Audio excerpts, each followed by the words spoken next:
আসসালামু আলাইকুম প্রিয় শিক্ষার্থী, আশা করি তোমরা ভালো আছো। আজ উচ্চতর গণিত প্রথম পত্র নবম অধ্যায়ের অন্তরজের বাকি নিয়মগুলো আমরা আলোচনা করব। মূল আলোচনার শুরুতেই তোমাদের আগের মতোই কিছু নির্দেশনা, তোমরা লেকচার 1 এবং লেকচার 2 এর পড়াগুলো ভালোভাবে শিখে নিবে, তাহলে আজকের লেকচারটা তোমাদের বুঝতে সুবিধা হবে। মূল আলোচনায় আসা যাক।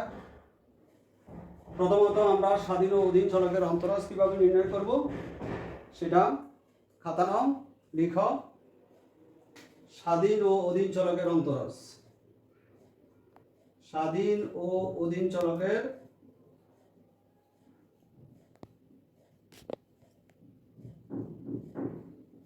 অন্তরাজ।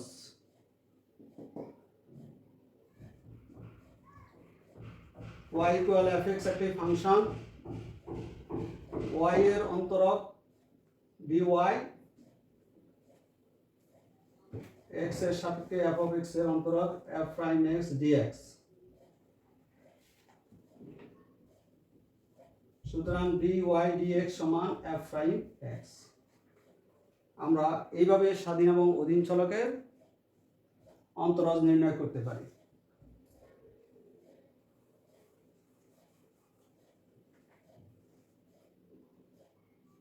অব্যক্ত ফাংশন বা অব্যক্ত সমীকরণের অন্তরাজ নির্ণয়ের কৌশল এখন আমরা আলোচনা করব। অব্যক্ত ফাংশন, প্রথমে অব্যক্ত ফাংশন কি সেটি মনে রাখতে হবে।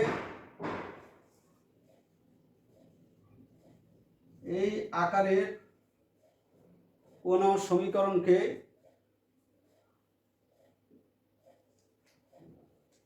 যদি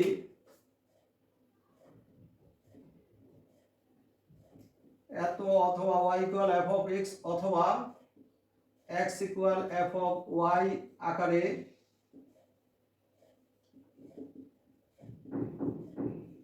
প্রকাশ করা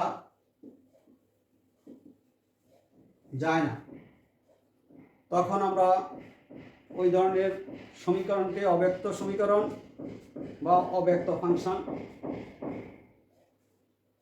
বলি। সেই ক্ষেত্রে তার অন্তরাজ আমরা কিভাবে নির্ণয় করব? অন্তরাজ নির্ণয়ের ক্ষেত্রে আমরা x কে পরিবর্তনশীল ধরে অন্তরাজ নির্ণয় করার কৌশল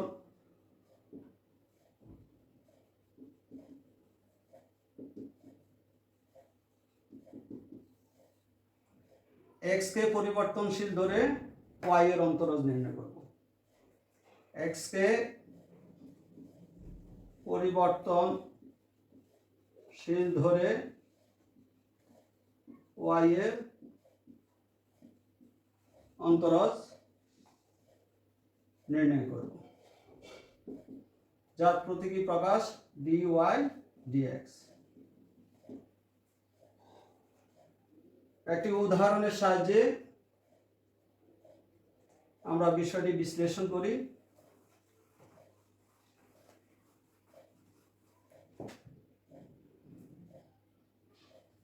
একটা অব্যক্ত সমীকরণ x cube minus 3xy plus y cube সমান 0।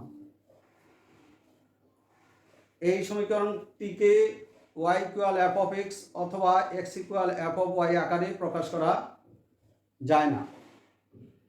তাহলে নিয়ম অনুসারে আমরা সরাসরি x এর সাপেক্ষে অন্তরীকরণ করব। তাহলে differentiate with respect to x।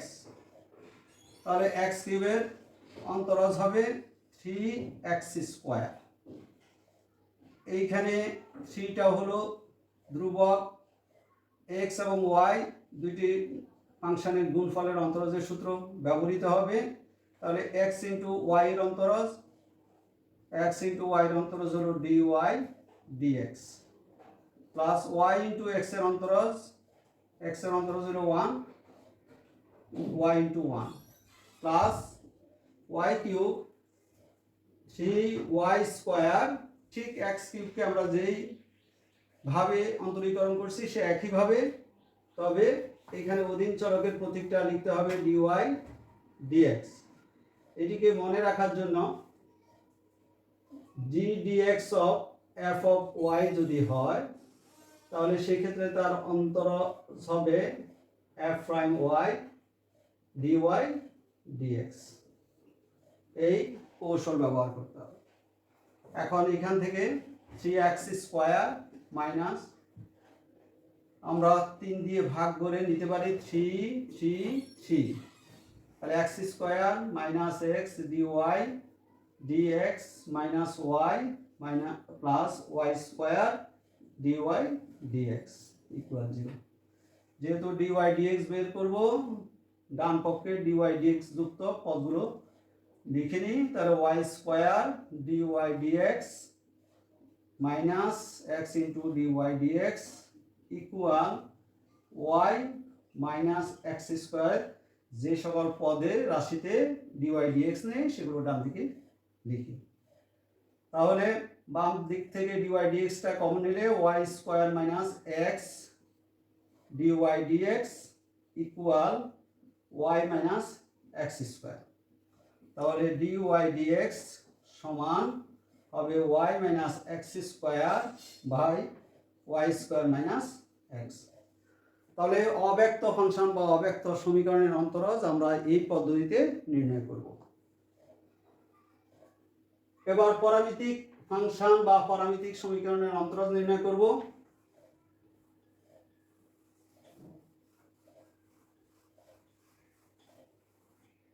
পরামিতিক function, পরামিতিক function বা পরামিতিক সমীকরণ কি ধরনের ফাংশনগুলোকে আমরা পরামিতিক ফাংশন বলবো আমরা একটু দেখি। x equal phi of t, x t এর ফাংশন, y t এর ফাংশন। এখানে লক্ষ্য করো দুইটি ফাংশনেই t স্বাধীন চলক হিসাবে ব্যবহৃত হয়েছে। এই টিটাকে বলা হয় পরামিতি, টিকে বলা হয় পরামিতি, আর এই জন্য এই ফাংশনগুলোকে বলা হয় পরামিতিক ফাংশন। এই ক্ষেত্রে অন্তরজ নির্ণয়ের কৌশলটা হলো এই এক, প্রথমে পরামিতির সাপেক্ষে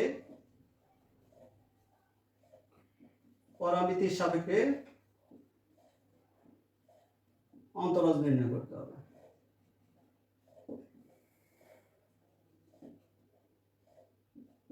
অন্তরজ নির্ণয় করতে হবে। তাহলে এখানে পরামিতি হলো টি, টি এর সাপেক্ষে অন্তরজ নির্ণয় করলে dx dt, এখানে টি এর সাপেক্ষে dy dt। তারপরে এই সূত্র ব্যবহার করতে হবে, যেহেতু আমার এখানে অধীন চলক হলো y, স্বাধীন চলক হলো x, তার মানে dy dx নির্ণয় করতে হবে এই সূত্রের সাহায্যে। এই ক্ষেত্রে লক্ষ্য করো dy কোথায় আছে এইখানে, তাহলে dy dt কে dx dt দিয়ে ভাগ করব, dx dt দিয়ে ভাগ করব। এটি হলো কৌশল পরামিতিক ফাংশন বা পরামিতিক সমীকরণ অন্তরজ নির্ণয়। উদাহরণ হিসাবে যদি আমরা দেখি x equal cos cube theta, y equal sin square theta. এই ক্ষেত্রে লক্ষ্য করো থিটা পরামিতি। তাহলে প্রথম ধাপে আমরা থিটার সাপেক্ষে অন্তরজ নির্ণয় করব। তাহলে এখানে লিখব dx d থিটা। গত ক্লাসে আমরা বলেছি ফাংশনের function, outside function, inside function. আমরা cos কিউব থিটাকে লিখতে পারি cos থিটা হোল কিউব। তাহলে এই সূচকের জন্য আমাকে আউটসাইড ফাংশন বিবেচনা করতে হবে x কিউব। x কিউবের অন্তরজ 3x স্কয়ার, এক্স স্কোয়ার বলতে এখানে কস থিটা, তাহলে কস স্কোয়ার থিটা। এবার ইনসাইড ফাংশন হলো কস থিটা, কস থিটার অন্তরজ মাইনাস সাইন থিটা, তাহলে -3 cos square theta sine theta. তদ্রূপ এখানে থিটার সাপেক্ষে অন্তরজ dy d থিটা, এখানে সাইন স্কোয়ার থিটাকে আমরা এই আকারে লিখতে পারি। তাহলে এখানে সূচক 2 এর জন্য আমাকে আউটসাইড ফাংশন হিসাব করতে হবে সাইন থিটাকে ইনসাইড, তাহলে এক্স স্কোয়ার 2x বলতে এখানে সাইন থিটা, ইনসাইড ফাংশন হলো সাইন থিটা, তার অন্তরজ হলো কস থিটা। প্রথমে আমরা পরামিতির সাপেক্ষে অন্তরজ নির্ণয় করলাম, তারপরে আমাদের dy dx আমরা নির্ণয় করব। সুতরাং dy dx সমান সূত্র হলো dy dt dy d theta, তাহলে dy d theta divided by dx d theta, dx d theta. আমরা মানগুলো বসিয়ে দিলে dy d theta 2 sin theta cos theta divided by -3 cos square theta sin theta, এখানে balance করি -2/3 sin theta cos theta একটা কাটা গেলে 1/cos থিটা মানে হলো sec থিটা। এই প্রক্রিয়ায় আমরা পরামিতিক ফাংশনের অন্তরজ নির্ণয় করব। এবার আসো বিপরীত ফাংশনের অন্তরজ। বিপরীত ফাংশনের অন্তরজ এর কৌশলটা কি একটু আমরা দেখি। বিপরীত ফাংশনের অন্তরজ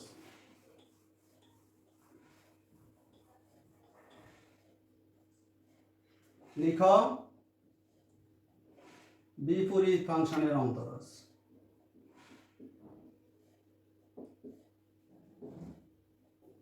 ফাংশনের অন্তরজ ধরা যাক y equal sign inverse x। আমরা উদাহরণের সাহায্যে নিয়মটি প্রতিষ্ঠিত করি। তাহলে এই ক্ষেত্রে আমরা x equal sine of y লিখতে পারি। তাহলে নিয়মটা কি আসলো, y equal f of x যদি আমার ফাংশনটি হয়, তাহলে সেই ক্ষেত্রে x equal f inverse y আমরা এইরকম একটি ফাংশন গঠন করব। এইখানে স্বাধীন চলক y কে বিবেচনা করে আমরা dx dy নির্ণয় করব। dx dy তাহলে cos অফ y, তাহলে এই ক্ষেত্রে পাওয়া যাবে dx dy, এই ক্ষেত্রে স্বাধীন চলক y, এইটি যদি f অফ y হয় তাহলে f প্রাইম y।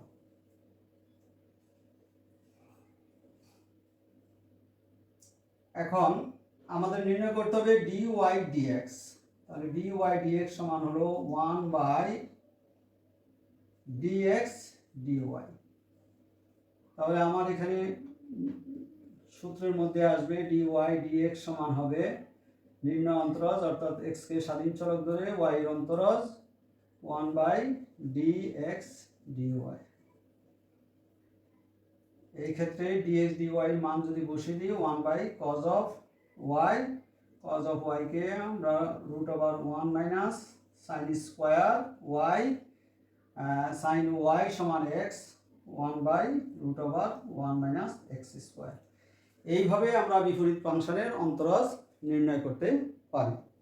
আবার ত্রিকোণমিতিক প্রতিস্থাপন প্রক্রিয়ায় আমরা বিপরীত ফাংশনের অন্তরজ নির্ণয় করতে পারি। সেই ক্ষেত্রে লিখো ত্রিকোণমিতিক বিপরীত, ত্রিকোণমিতিক প্রতিস্থাপন। ত্রিকোণমিতিক প্রতিস্থাপন, ত্রিকোণমিতিক প্রতিস্থাপন একটা উদাহরণ দিয়ে বিষয়টি ব্যাখ্যা করি। তাহলে y সমান যদি sin ইনভার্স √1 - x স্কয়ার হয়,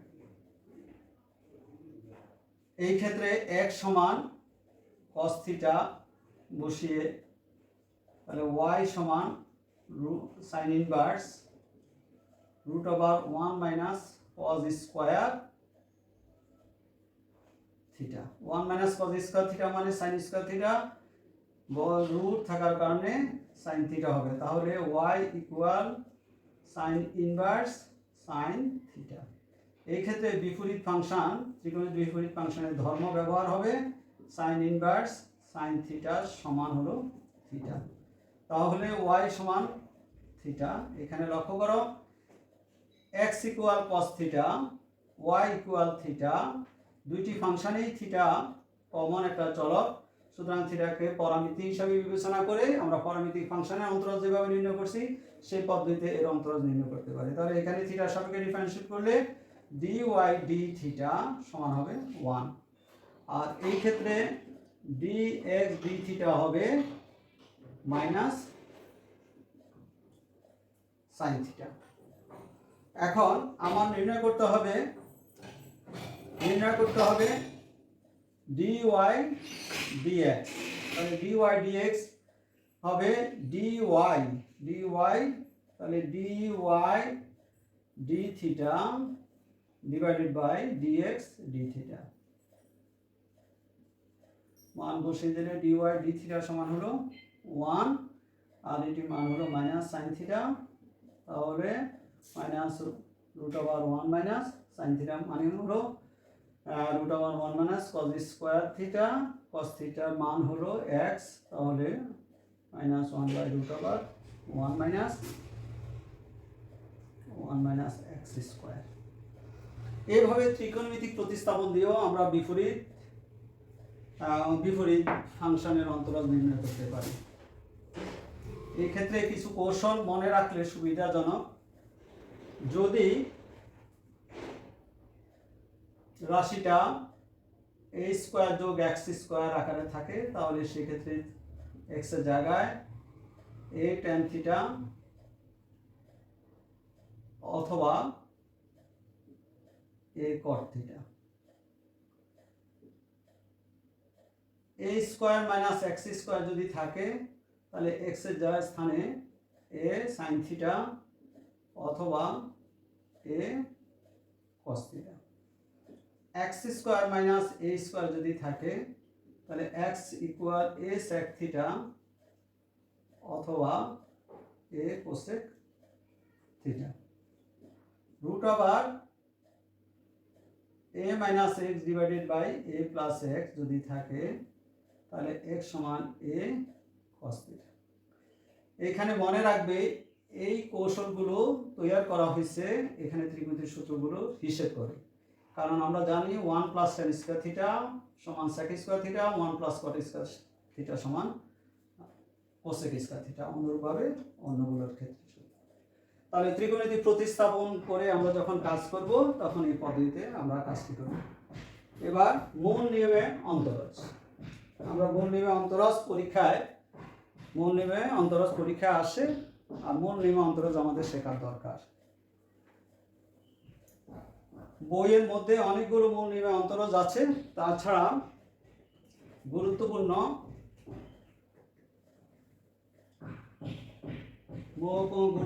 কয়েকটি মূল নিয়মে অন্তরজ x⁵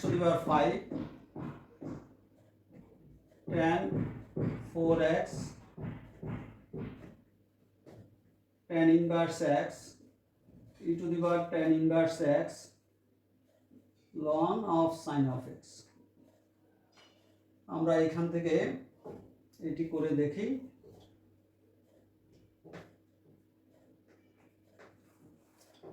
তোমরা জানো মূল নিয়মে অন্তরজ নির্ণয়ের আমরা একটা সূত্র গত ক্লাসে দেখিয়েছিলাম। সূত্রটি ছিল dy dx সমান লিমিটের সাহায্যে আমরা যে অন্তরজটা নির্ণয় করি, limit h → 0 1/h function of x plus h minus function of x। এই সূত্রটি আমরা ব্যবহার করে যখন আমরা কোনো অন্তরজ নির্ণয় করব সেটি হবে আমাদের মূল নিয়মে অন্তরজ। তাহলে এখানে লক্ষ্য করো ফাংশন অফ x বলতে যে ফাংশনের মূল নিয়মে অন্তরজ নির্ণয় করতে হবে সেটি, আর সেই ক্ষেত্রে x এর জায়গায় যখন x প্লাস h বসাবো তখন আমরা function of x plus h পেয়ে যাব। তারপরে এই সূত্রটি আমরা ব্যবহার করব। তাহলে y সমান f of x সমান আমার tan of 4x, tan of 4x। সুতরাং f of x plus h সমান হবে tan of 4x plus 4h। সূত্রের মধ্যে মানগুলো যদি আমরা বসিয়ে দিই, সুতরাং d dx of y এর মান tan 4x equal limit h tends to 0 1 by h, f of x plus h এর মান tan of 4x plus 4h, f of x এর মান হলো tan of 4x। এবার আমরা এই ক্ষেত্রে সীমার ধর্মগুলো ব্যবহার করে এই ত্রিকোণমিতিক রাশির মানটা বের করব। tan কে আমরা sin cos এ রূপান্তর করে লিখতে পারি limit h tends to 0 1 by h sin of 4x যোগ 4h divided by cos of 4x যোগ 4h minus sin of 4x divided by cos of 4x।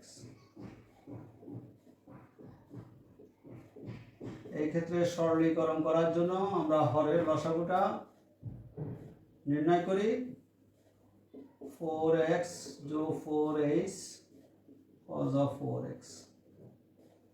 এখানে লবে হবে 4x যোগ 4h into cos of 4x minus cos of 4x যোগ 4h sin of 4x। এক্ষেত্রে লক্ষ্য করো লবের মধ্যে sin of a into cos of b minus cos of a into sin of b ত্রিকোণমিতিক একটি সূত্র ব্যবহার করা যাবে, ব্যবহৃত হবে। সূত্রটি হলো limit h tends to 0 1 by h। তাহলে sin of a minus b, a বলতে 4x যোগ 4h, b বলতে 4x, Hare 4 cos of 4x plus 4h into cos of 4x। Limit h tends to 0 1 by h sin of 4h Hare cos of 4x যোগ 4h into cos of 4x। এবার আমরা এই ক্ষেত্রে সীমার ধর্ম ব্যবহার করব। এটিকে আমরা এই প্রক্রিয়ায় লিখতে পারি লিমিট লবের ক্ষেত্রে h tends to 0 sin of 4h divided by 4h। এই ক্ষেত্রে সাইনের অ্যাঙ্গেলটা হলো 4h divided by 4h, কারণ আমরা সাইনের ক্ষেত্রে একটি সূত্র জানি limit theta tends to 0 sin theta divided by theta যদি হয় তাহলে 1 লিখতে পারবো, গুণ এখানে 4 হরের মধ্যে limit h tends to 0 cos of 4x যোগ 4h into cos of 4x। তাহলে ফাইনালি আমরা পেলাম 1 into 4 হরের মধ্যে এখানে h এর মান 0 হবে 4h 0, তাহলে cos 4x cos square 4x। তাহলে 4 into 1 by cos square sec square 4x। তাহলে tan of 4x মূল নিয়মে আমরা পেলাম ddx of tan of 4x equal 4 into sec square 4x। এইভাবে মূল নিয়মে আমরা কোনো ফাংশনের অন্তরাজ নির্ণয় করতে পারি। আমরা আরেকটি ফাংশন দেখি।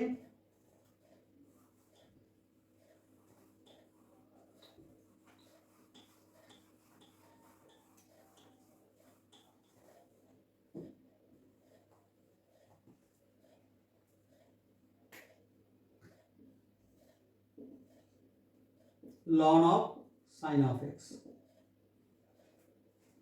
সৃজনশীল প্রশ্নের ক্ষেত্রে এই ধরনের প্রশ্ন গুরুত্বপূর্ণ। তাহলে ধরে নিই আমরা y equal f of x equal ln of sine of x. সেক্ষেত্রে f of x plus h হবে ln of sine of x plus h. মূল নিয়মের সূত্র dy dx, y বলতে আমার এখানে ln of sine of x equal limit h tends to 0 1 by h। Function of x plus h মানে হলো ln of sine of x plus h। তাহলে ln of sine of x plus h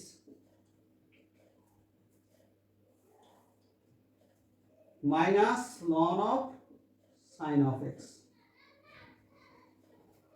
এই ক্ষেত্রে আমরা প্রতিস্থাপন করব। Sign of x কে আমরা Z দিয়ে প্রতিস্থাপন করব। সুতরাং sine of x plus h সমান হলো জেড প্লাস কে। দুটি বিয়োগ করলে কে সমান হবে sine of x plus h minus sine of x. এখানে লক্ষ্য করো এইচ টেন্ডস টু 0 হলে কে টেন্ডস টু 0 হবে, কারণ এইচ এর মান 0 হলে সাইন এক্স, সাইন এক্স কে এর মান 0 হলে জেড। তাহলে এই ক্ষেত্রে আমরা পাবো limit k tends to 0 ln of sine of x plus h এর জায়গায় z plus k, ln of z plus k, sine x এর স্থানে z, ln of z divided by k. এখানে যেহেতু কে ব্যবহৃত হলো তাহলে limit h tends to 0 k by h, k k cancel হয়ে z 1 by h 1 by h। এই ক্ষেত্রে limit k tends to 0 ln of z plus k minus ln z, ln of z plus k divided by z. এই আকারে লিখতে পারি 1 by কে। এই ক্ষেত্রে কে এর মান বসিয়ে দাও limit h tends to 0, k এর মান হলো sine of x plus h minus sine of x divided by h. এই ক্ষেত্রে সরাসরি আমি মান বসিয়ে দিই। এইটির মান তোমাদের জানা আছে যে লন অফ এক্স এর অন্তরাজ নির্ণয়ের সে কৌশল। তাহলে লন এক্স এর অন্তরাজ নির্ণয়ের কৌশল অনুসারে সেখান থেকে আসবে 1 বাই এক্স। তাহলে এই স্থান থেকে আমি পাবো 1 বাই জেড গুণ এই জায়গায় এই সীমার মান হবে ddx of sine of x এর। সাইন অফ এক্স এর মূল নিয়মে অন্তরাজ নির্ণয় করলে আমরা cos অফ x পাবো। তাহলে এটির কাজ পুরোটাই করতে হবে, পুরোটা করেই দেখিয়ে দিতে হবে। তাহলে এটি সমান পাবো cos অফ x। এখন z এর মান যদি বসিয়ে দিই, z এর মান আমরা যদি বসিয়ে দিই sin x, তাহলে এই ক্ষেত্রে cos of x divided by sin of x। তাহলে cos x by sin x cot of x। এইভাবে আমরা ফাংশনের মূল নিয়মে অন্তরাজ নির্ণয় করতে পারি।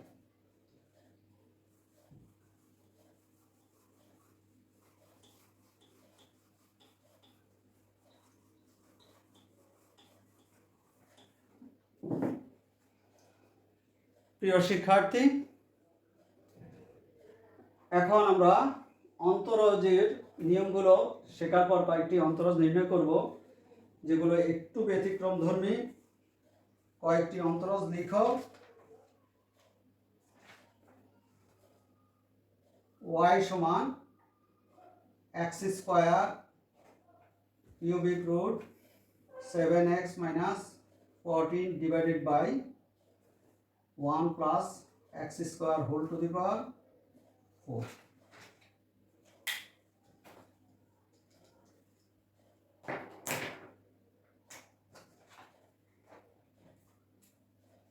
এক 2 y সমান root over sine root over x, sine of root x. Then y সমান tan of sine inverse x. 4 y সমান x to the power sine x যোগ sine x whole to the power x. 5 x to the power y যোগ y to the power x equal a to the power b। 6 x plus y equal sin inverse y by x। 7 x to the power y into y to the power x equal হলো 1। 8 y equal sin of ln of sec of x। 9 y equal tan inverse sec of x যোগ tan x। y equal tan inverse root over 1 plus x square minus 1 divided by x। 11 y সমান sin of 2 tan inverse root over 1 minus x divided by 1 plus x। 12 y equal tan inverse cos of x divided by 1 plus sin x। y equal tan inverse a plus bx divided by a minus bx। 14 y সমান tan inverse a plus bx divided by b minus x। ফাংশনগুলোর অন্তরজের কোনটি কোন কৌশলে করবে আমি একটু ইঙ্গিত দিয়ে দিচ্ছি। এইটি লগারিদম নিয়ে তোমাকে অন্তরজ নির্ণয় করতে হবে, যেহেতু এটি একটি জটিল ফাংশন। এটি ফাংশনের ফাংশন এই সূত্রের সাহায্যে করা যাবে, এটি ফাংশনের ফাংশন এই কৌশলে করা যাবে, এটি ফাংশনের পাওয়ার ফাংশন এই সূত্র দিয়ে করা যাবে, ফাংশনের পাওয়ার ফাংশন এই সূত্র দিয়ে এই কৌশলে করা যাবে।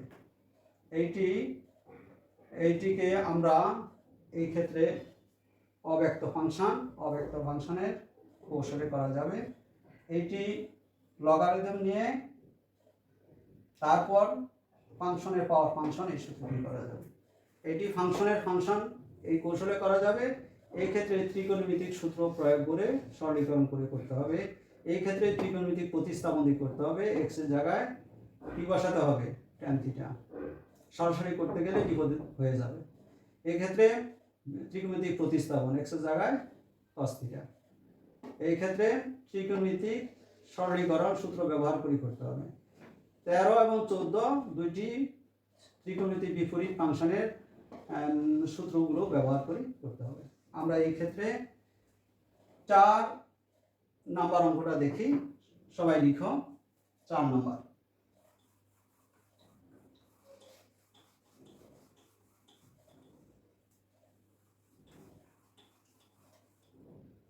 4 নাম্বার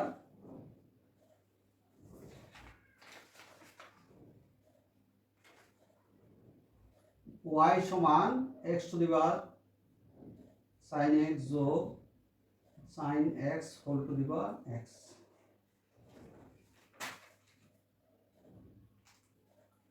এই ক্ষেত্রে আমরা যদি সরাসরি u to the power b এর সূত্র ব্যবহার করি তাহলে আমরা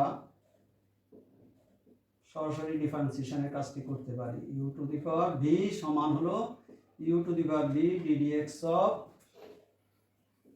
v ln of u। আর যদি লগারিদমের সাহায্যে করি তাহলে লগারিদমের সাহায্যে করতে গেলে আমরা প্রতিস্থাপন করে করতে হবে। u সমান x to the power sin x, v সমান sin x whole to the power x। এটি হলো লগারিদমের সাহায্যে।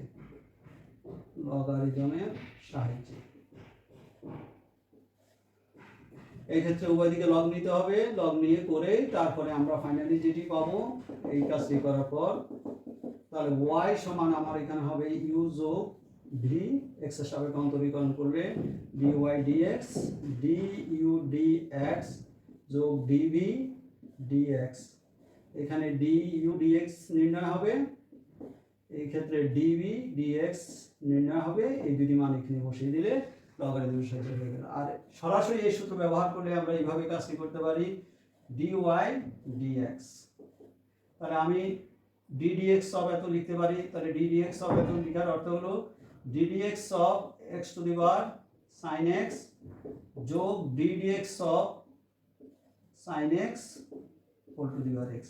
এখন এই সূত্রকে ব্যবহার আমরা এই ক্ষেত্রে একবার করব, এই ক্ষেত্রে একবার করব। এই ক্ষেত্রে যখন করব তাহলে x to the power sin x ddx of sin x into ln of x, ln of x।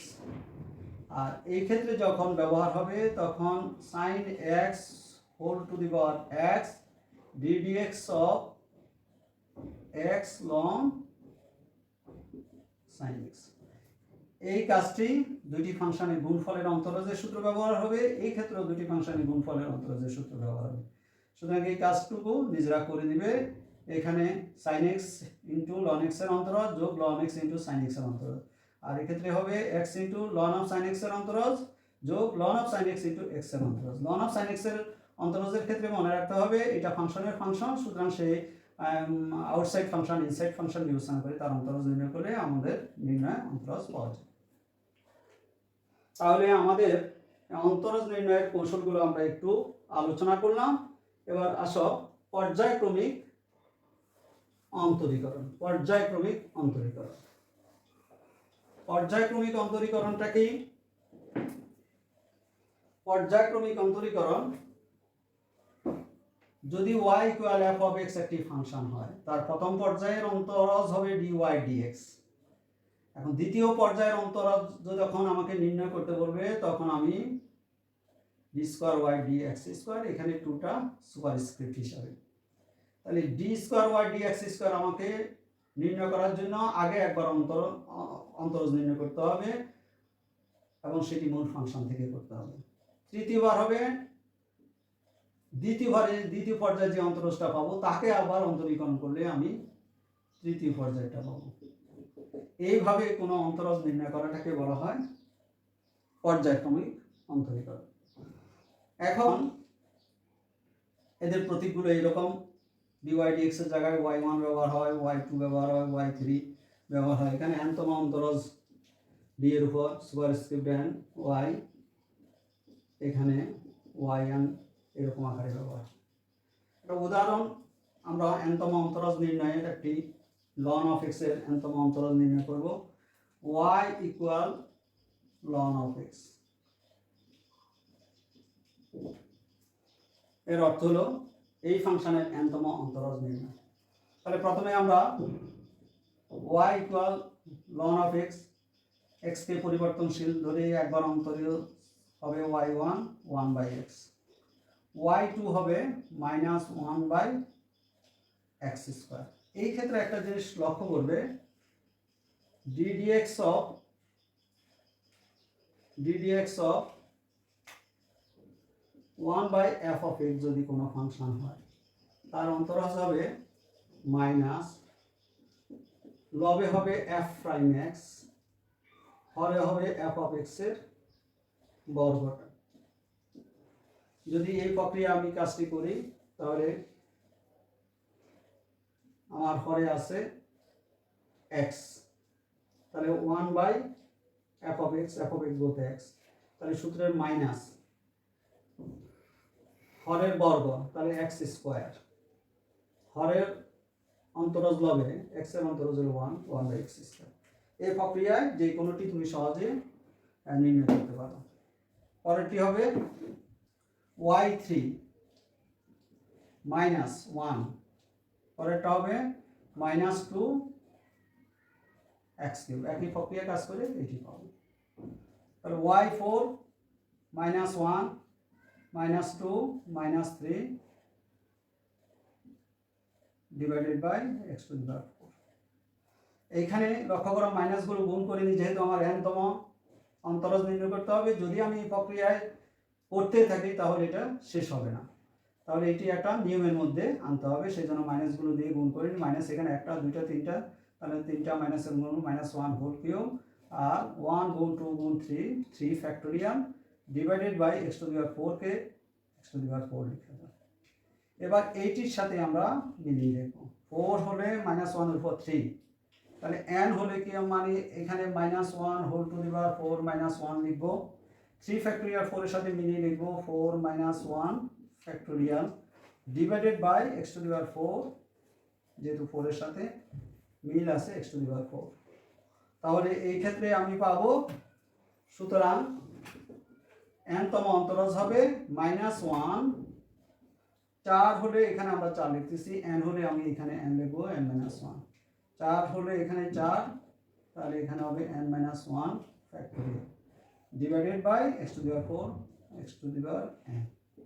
এই হলো ln x এর n তম অন্তরজ। তাহলে পর্যায়ক্রমিকভাবে আমরা এইভাবে অন্তরজ নির্ণয় করতে পারি, আর এটিকে পর্যায়ক্রমিক অন্তরীকরণ বলে।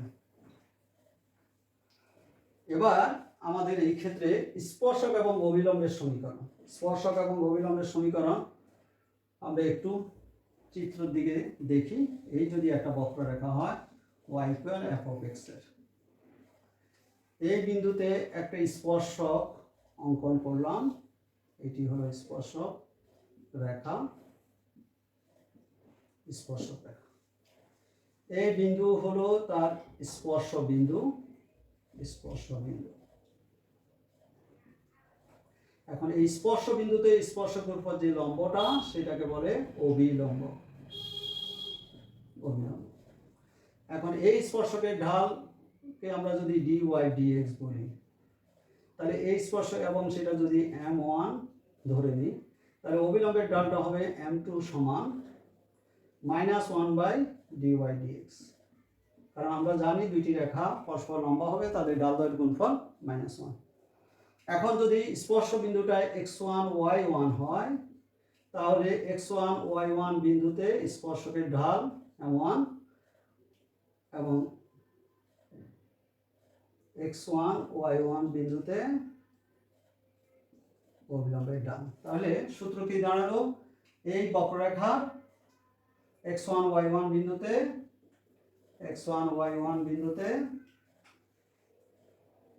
স্পর্শকের সমীকরণ হবে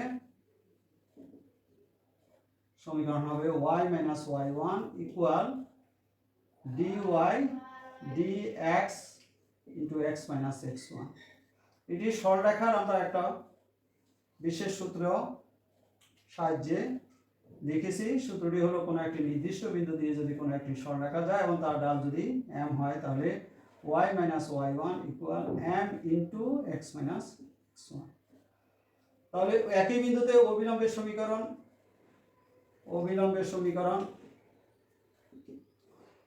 হবে y - y1 dy dx এর জায়গায় হবে -1/dy dx × x - x1। এখানে অবশ্যই মনে রাখতে হবে dy dx হবে ওই নির্দিষ্ট বিন্দু, অর্থাৎ এই ক্ষেত্রে x1 y1 এবং এই ক্ষেত্রে x1 y1। এইভাবে কোনো বক্ররেখার কোনো বিন্দুতে স্পর্শক এবং অবিলম্বের সমীকরণ আমরা নির্ণয় করতে পারি। এবার আমাদের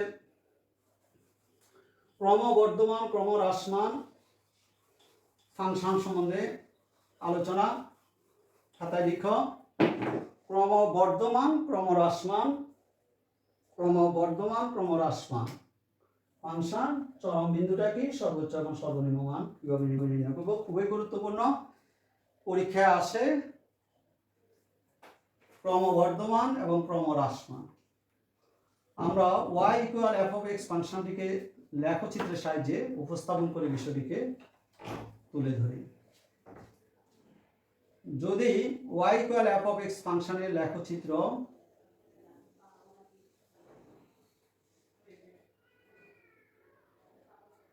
এখন আমরা এর অবস্থান, বিন্দুগুলোর অবস্থানকে একটু দেখে নিই। এই বিন্দুতে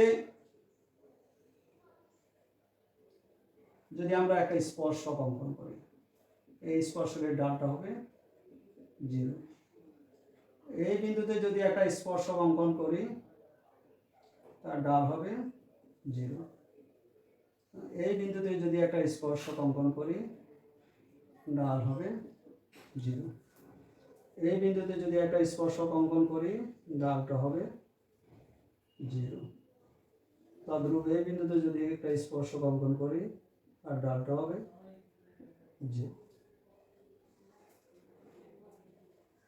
এই ক্ষেত্রে লক্ষ্য করো, এইখান থেকে এইখানে যে কোনো বিন্দুতে স্পর্শক যদি অঙ্কন করি, তাহলে সেই ক্ষেত্রে ডিওয়াই ডিএক্স ধনাত্মক হবে, এই ক্ষেত্রে হবে ঋণাত্মক, এই ক্ষেত্রে হবে ধনাত্মক, এই ক্ষেত্রে হবে ঋণাত্মক। তাহলে এখন যে বিন্দুতে ডিওয়াই ডিএক্স শূন্য, সেই বিন্দুতে হলো চরম বিন্দু। আর চরম বিন্দু পাওয়ার উপায় হলো ডিওয়াই ডিএক্স বক্রাকার যে বিন্দুতে শূন্য হবে, সেই বিন্দু হলো চরম বিন্দু। আর যেই জায়গায় ডিওয়াই ডিএক্স স্পর্শকের ডাল ধনাত্মক হবে, সেটা সেই অংশে ফাংশনটা ক্রমবর্ধমান। যে ক্ষেত্রে ডিওয়াই ডিএক্স ঋণাত্মক, সেই ক্ষেত্রে ফাংশনটি ক্রমহ্রাসমান। তাহলে ক্রমবর্ধমান, ক্রমহ্রাসমান, তারপরে একটা চরম বিন্দু, তারপরে ক্রমবর্ধমান, তারপরে একটা চরম বিন্দু, তারপরে ক্রমহ্রাসমান। তাহলে চরম বিন্দুর অবস্থানটা ক্রমবর্ধমান এবং ক্রমহ্রাসমানের মধ্যে আছে। তাহলে চরম বিন্দুটা কোথায়? যে বিন্দুতে ডিওয়াই ডিএক্সটা শূন্য। ক্রমবর্ধমান ফাংশন কোন ফাংশনটি? যে ক্ষেত্রে ডিওয়াই ডিএক্স গ্রেটার দ্যান শূন্য অর্থাৎ ধনাত্মক, আর ক্রমহ্রাসমান যে ক্ষেত্রে ডিওয়াই ডিএক্স লেস দ্যান শূন্য। তাহলে সহজে আমরা ডিওয়াই ডিএক্স বের করেই কিন্তু সহজে আমরা মানে ক্রমবর্ধমান ক্রমহ্রাসমান ফাংশন নির্ণয় করতে পারি। এই প্রক্রিয়ায় তোমরা মনে রাখবে যে ধ্রুবক ফাংশনের ডিওয়াই ডিএক্স সর্বদা শূন্য হবে, এই জন্যেই কারণ যে তার ডাল সবসময় শূন্য হবে। এবার ক্রমহ্রাসমান ক্রমবর্ধমান এই ধরনের সমস্যাগুলো আমরা কীভাবে কাজ করব? আমরা ডিওয়াই ডিএক্স নির্ণয় করব, এবং সেই ক্ষেত্রে সেটি যদি ধনাত্মক হয় আমরা বলবো ক্রমবর্ধমান, যদি ঋণাত্মক হয় আমরা বলবো সেটি ক্রমহ্রাসমান। এবার আসো সর্বোচ্চ এবং সর্বনিম্ন মান কিভাবে নির্ধারণ করব। তার কার্যপদ্ধতিটা লিখো। কার্যপদ্ধতি সর্বোচ্চ এবং সর্বনিম্ন মান নির্ধারণের ক্ষেত্রে সর্বোচ্চ মানকে আপেক্ষিক বৃহত্তম মান, সর্বনিম্ন মানকে আপেক্ষিক ক্ষুদ্রতম মান অথবা আপেক্ষিক গরিষ্ঠ মান অথবা আপেক্ষিক ক্ষুদ্রতম মান বলা হয়। কার্যপদ্ধতির মধ্যে 1 নম্বর কাজ হলো প্রথমে ফাংশনটাকে ডিফাইন করতে হবে, এফ অফ এক্স দিয়ে ডিফাইন করব। 2 এক্স এর সাপেক্ষে 2 বার অন্তরজ নির্ণয় করতে হবে। 3 চরম বিন্দু নির্ণয় করতে হবে, সেক্ষেত্রে F prime of x equal 0 ধরতে হবে। 4 ধরে নিই এক্ষেত্রে চরম বিন্দু এক্স ইকুয়াল এ পাওয়া গেছে, সেই এক্স এর মান 2 বার অন্তরজ, দ্বিতীয় পর্যায় অন্তরজের এক্স এর জায়গায় বসিয়ে দিব, বসিয়ে দিয়ে দেখব মানটা কত। যদি ঋণাত্মক লেস দ্যান শূন্য হয়, যদি এত হয়, তবে এক্স ইকুয়াল এ বিন্দুতে সর্বোচ্চ মান বিদ্যমান এবং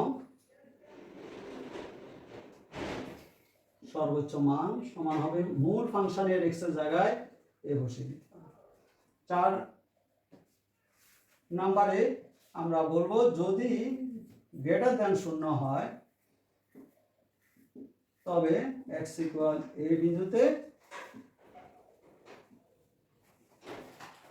সর্বনিম্ন মান বিদ্যমান এবং সর্বনিম্ন মান সমান হলো f অফ a। মূল ফাংশনে x এর জায়গায় বসিয়ে দেব। তাহলে কার্যপদ্ধতি প্রথমে ফাংশনটাকে f of a K define করব, তারপরে প্রথম পর্যায় এবং দ্বিতীয় পর্যায়ের অন্তরাল নির্ণয় করব। চরম বিন্দু নির্ণয়ের জন্য প্রথম পর্যায়ের অন্তরাল সমান 0 লিখব, সেখান থেকে x এর মান বের করব। আমরা ধরে নিয়েছি x এর মান এখানে a পেয়েছি, একাধিক মান পাওয়া যাবে। সেই মানটি দ্বিতীয় পর্যায়ের অন্তরালে x এর জায়গায় বসিয়ে দিব। লেস দ্যান 0 হলে আমরা বলবো সর্বোচ্চ মান, এবং সর্বোচ্চ মানটা নির্ণয় করার জন্য মূল ফাংশনের x এর জায়গায় x এর এই মানটি বসিয়ে দিব। আর যদি গ্রেটার দ্যান 0 হয় তাহলে সর্বনিম্ন মান বিদ্যমান, এবং সর্বনিম্ন মানটা আমরা মূল ফাংশনের x এর জায়গায় এটা বসিয়ে দেব। এইভাবে আমরা সর্বোচ্চ এবং সর্বনিম্ন মান কোনো ফাংশনে নির্ণয় করতে পারবো। এই কাজটি তোমরা যেহেতু অন্তরাল শিখেছো, তোমরা সহজে নিজেরাই কাজটি করতে পারবে। প্রিয় শিক্ষার্থী, আমরা অন্তরাল নির্ণয়ের সকল কৌশলগুলোই আলোচনা করেছি। তোমরা লেকচার 1, লেকচার 2 এবং লেকচার 3 ধারাবাহিকভাবে অনুশীলন করলে অন্তরাল নির্ণয় এবং অন্তরাল নির্ণয়ের যে প্রয়োগ, এই প্রয়োগ তোমাদের জন্য সুবিধাজনক হবে। আশা করি তোমরা লেকচারগুলো ভালোভাবে অনুশীলন করবে। অনুশীলন করেই এই অন্তরীকরণ পদ্ধতিটা ভালোভাবে সম্পন্ন করবে। আগামী ক্লাসে অন্য একটা টপিক নিয়ে আলোচনা হবে। ভালো থেকো, সুস্থ থাকো।